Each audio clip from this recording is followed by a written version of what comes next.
Right, what we're seeing here is a sight not seen since he was 6 overs short of making the bowling averages in 1996. He's hoping that if he bowls 6 overs today and he adds them to those previous overs, he might get in the 1994 bowling averages. I don't think it's going to work that way, but he's very old and we let him have his own way.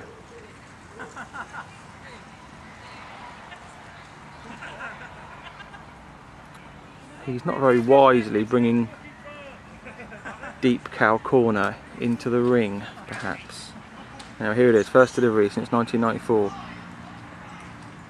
Oh, like he's never been away. Like he's never been away. 5 overs and 5 balls to go. Getting those averages.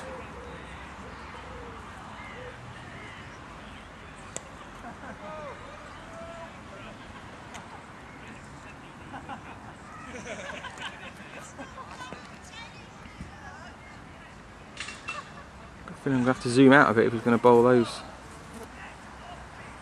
How was that?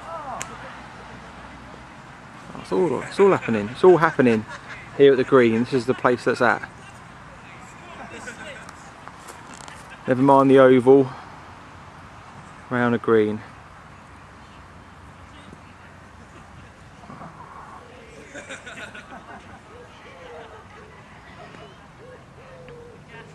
I think he's making a bit of a meal of these looping leg side half volleys.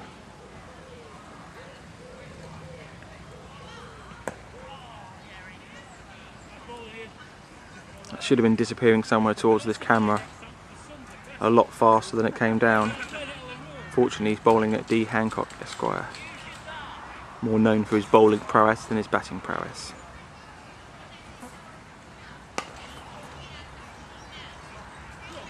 Yeah, that's through his legs. Oh, and then LP Watson to make a hash of it as well. And then thrown in a half volley and was broken the wicketkeeper's fingers.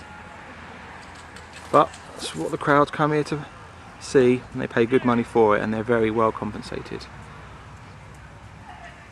4 very, very happy. Oh, 4 very happy spectators over there. Settled in for a day's cricket, done up a flask, a few fairy cakes. What more people could want on a Sunday afternoon.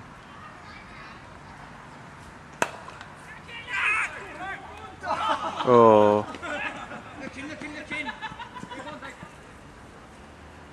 some good footwork there, not quite so nifty with the hands. Hopefully the camera showed the true majesty of that drop. Ian Collins denied a wicket in his first over back since 1994.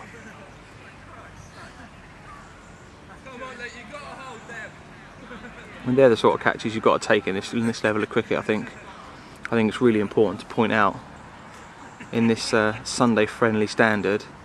They're just bread and butter chances, to be honest. Should be just swallowed up, and Ian quite rightly disappointed. I think should have been shelling peas, and as it is, he's denied the wicket. Alright,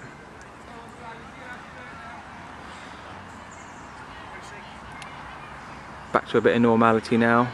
The batsman changing his gloves, sure sign that he's going to get out in the next 1 or maybe 2 minutes. This standard of cricket, I think you can make 1 set of gloves last. Although he is swinging that bat mightily to leg side, so he might be a little bit sweaty in those gloves. Doesn't appear to be wearing inners, so the sweat might be building up, and we don't want an accident where the bat could swing out of his hands and land in the Dragon beer garden, do we? That could cause some riots not seen since Tottenham in the last few weeks, and we don't want that here at sleepy Rowner Green. So 94 for 5, 22 overs gone. Sam Lindsay bowling in a cap. This is village cricket, don't forget, viewers. Village cricket of the highest order. Oh, that's bounced and turned. And Very well taken behind the stumps from Mike, not so smart. Oh, he's doing very well to take those cleanly. Those look like Jim Kemp's gloves that he uses on a Saturday, and regular viewers will know they are made of concrete. So he's doing very well, and they seem to be going in a lot more cleanly than very often they do on a Saturday. And yeah, Sunday cricket's quite a popular thing. People just tend to, anything down the leg side, they do this weird kind of knee bend leave where they sort of fail to realise it's quite a big scoring opportunity. So they do the knee bend leave, try and get their pads out of the way of it, and then someone like Sam Lindsay, old campaigner he is these days, bowls a cheeky little orthodox left arm spin and does the old bowling around the legs plan. It's been working for years against batsmen such as D. Hancock, and I imagine it will be still working long after I finish playing cricket. So 94 for 6, this little partnership's now broken up, and Sam Lindsay must be ecstatic with that, one of his finest wickets I think. He's just rehearsing it now, look at that, oh yeah, that's what I did.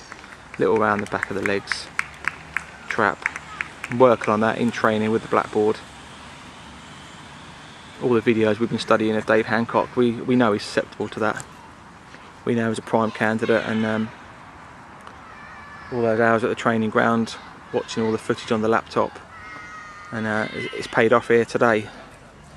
Right, new batsman, somebody else, strides to the crease. Customary black trainers. I don't think he took a guard. That's what I'd expect. I wouldn't expect anything different. Sam Lindsay now. Well, that's a very nice looking cover drive actually, belying the black trainers and no guard. Quite well taken by Rhys Griffiths. And Gosport and Fareham Rugby Club are just limping towards 100 here.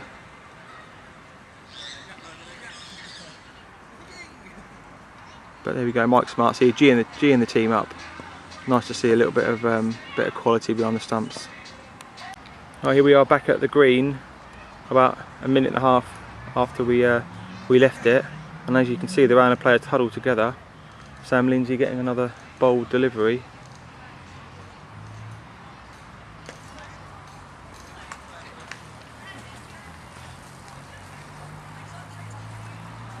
In case anybody's wondering what happened, as is the want, I'm sure, with Test Match Special. I think it happened to Jonathan Agnew the other day. My mum phoned and I had to answer really. I knew it was my mum because Eminem, Not Afraid is my mum's ringtone, so thought I'd better answer it. Turn the camera off, chat to mummy, and yeah, wicket was missed.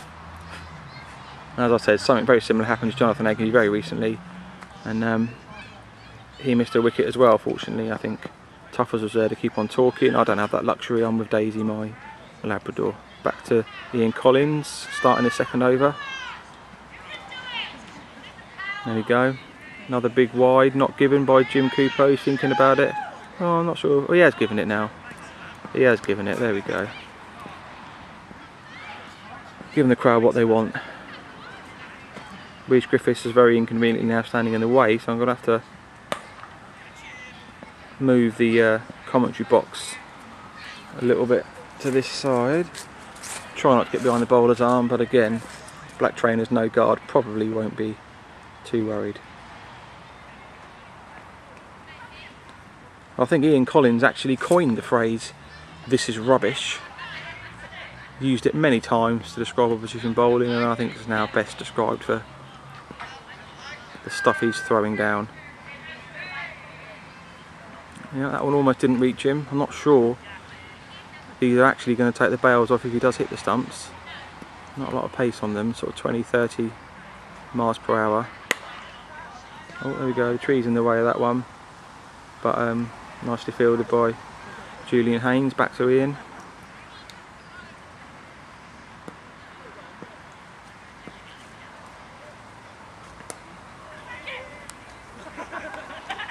It's actually a wicket.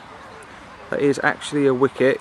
Your eyes don't deceive you, viewers. regular YouTube videos from the club will know that this has not happened during any period in which video has been available at the club.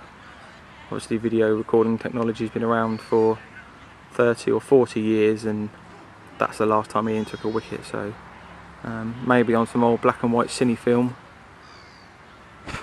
But here we are today, high definition, Rowner green. Ian Collins takes the wicket, the most important wicket of the day. They're shaking hands, nobody can quite believe it. He's grabbed the stump. I'll be hanging up in his bathroom for years to come, that stump.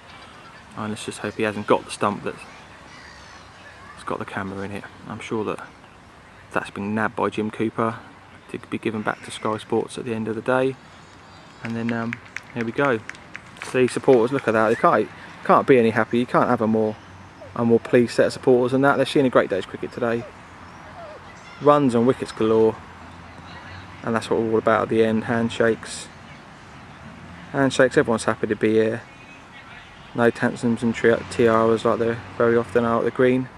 It's just, I think cricket's the real winner here, and I think we'll leave it on that bombshell. There we go, Sunday 22nd of August 2011. You're all here to witness it. Thank you and good night.